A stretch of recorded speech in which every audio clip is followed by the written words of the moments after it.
Assalamu alaikum viewers, how are you? Today I will explain you multiplication and division of fractions. Same as previous class, in multiplication, addition and subtraction of fractions. First of all, we have to solve this mixed numbers into improper fraction. Okay, now denominator को whole number से multiply करेंगे, then हम लोग जो answer आएगा उसको numerator में add करेंगे. 4 2 8, 8 + 3 11, 11 upon 4 multiply 2 upon, there is no mixed number, there is no whole number, this is just proper fraction 2 upon 11. Okay, एक बात आपको बता दूं कि मल्टीप्लिकेशन में हम लोगों को डिनोमिनेटर सेम करने की कोई नीड नहीं होती, जबकि मैंने आपको बताया था कि एडिशन और सब्ट्रैक्शन में डिनोमिनेटर को सेम करना ज़रूरी होता है. Without same the denominator we are unable to add और सब्ट्रैक्ट फ्रैक्शंस. ओके, जबकि अगर हम लोग मल्टीप्लिकेशन कर रहे होते हैं तो मल्टीप्लिकेशन में हम लोग को कोई नीड नहीं होता डिनोमिनेटर को सेम करने का. बस जस्ट अगर हमारा होल नंबर में होता है, मिक्स नंबर में होता है, उसको हम लोग सॉल्व करते हैं.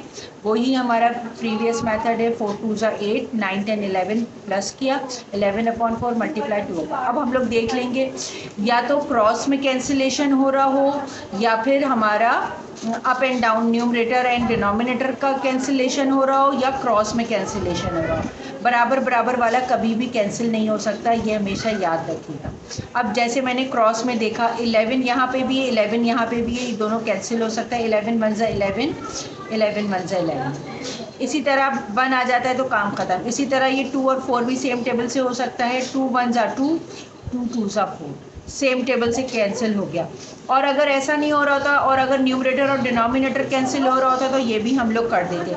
लेकिन बराबर बराबर वाले को हम लोग कभी भी कैंसिल नहीं कर सकते हैं. अगर बराबर बराबर वाले रह जाते हैं तो उनको हम लोग जस्ट मल्टीप्लाई ही करेंगे. तो अब हमारा यहाँ फर्स्ट फ्रैक्शन में न्यूमरेटर में क्या रह गया, 1 रह गया, और सेकंड फ्रैक्शन में भी 1 ही रह गया.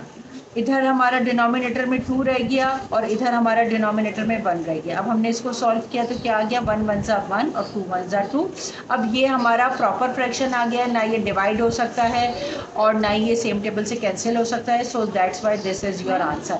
This is very quick and easy way of solving fractions of multiplication. अब हम लोग डिवीजन देखते हैं जल्दी से. क्विकली इसको सॉल्व करने का मेथड देखते हैं. तो फर्स्ट ऑफ ऑल हमारा वही मेथड है, हम लोग मिक्स नंबर को हम लोग सॉल्व करके प्रॉपर फ्रैक्शन में लेकर आएंगे. 9 2 = 18, 18 + 2, 9 2 = 18, 19 20, 20/9 डिवाइडेड बाय 5/3. यहाँ क्योंकि हमारे पास कोई मिक्स नंबर नहीं है, 5/3. अब हम लोग इसको फर्दर सॉल्व करते हैं. अच्छा, ऑलवेज रिमेंबर, हम लोग को जब भी डिवीजन का फ्रैक्शन करना होता है तो डिवीजन का फ्रैक्शन करने का एक मेथड ये होता है, जब हम लोग इसको इस फॉर्म में लेकर आ जाते हैं, प्रॉपर फ्रैक्शन की फॉर्म में ले आते हैं, तो इसको सॉल्व करने का एक मेथड ये होता है. उसका फर्दर प्रोसेस करने के लिए सबसे पहले डिवाइड के बाद वाली जो चीज़ होती है हम लोग को उसका रेसिप्रोकल करना होता है. रेसिप्रोकल मैं आपको बता दूं क्या होता है. रेसिप्रोकल मीन्स मतलब जो भी आपका फ्रैक्शन है, numerator converts into denominator and denominator converts into numerator. मतलब ये अभी हमारे पास 5/3 है तो इसका रेसिप्रोकल क्या हो जाएगा, 3/5. और ये हमेशा डिवाइड के बाद वाला जो फ्रैक्शन होता है उसका होता है रेसिप्रोकल. ये गलती बच्चे अक्सर कर देते हैं कि अपनी मर्ज़ी से वो लोग पहले वाले फ्रैक्शन का कर देते हैं तो वो गलत हो जाता है.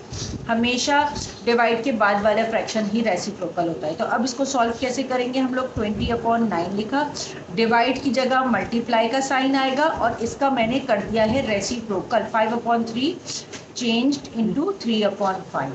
अब ये हमारा वापस से वैसा ही मल्टीप्लिकेशन वाला क्वेश्चन बन गया जैसा कि हमने ऊपर सॉल्व किया था.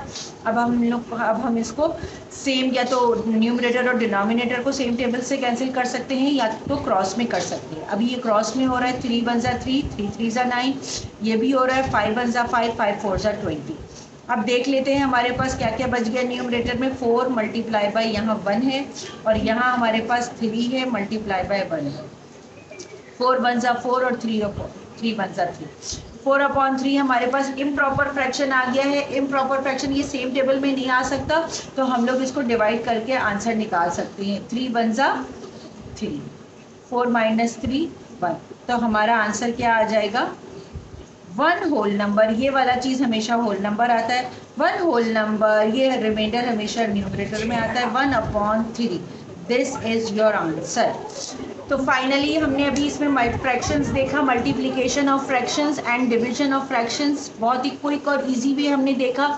तो ये अगर आपको मल्टीप्लिकेशन समझ में आ गया है तो डिवीजन में बस एक ही तरीका है इसका कि पहले हमने इसको सॉल्व किया, मतलब मिक्स नंबर से इसको हम लोग इम्प्रॉपर फ्रैक्शन में लाए और उसके बाद फौरी तौर पर हमने जो डिवीजन के साइन के बाद वाला जो फ्रैक्शन था उसका रेसिप्रोकल किया।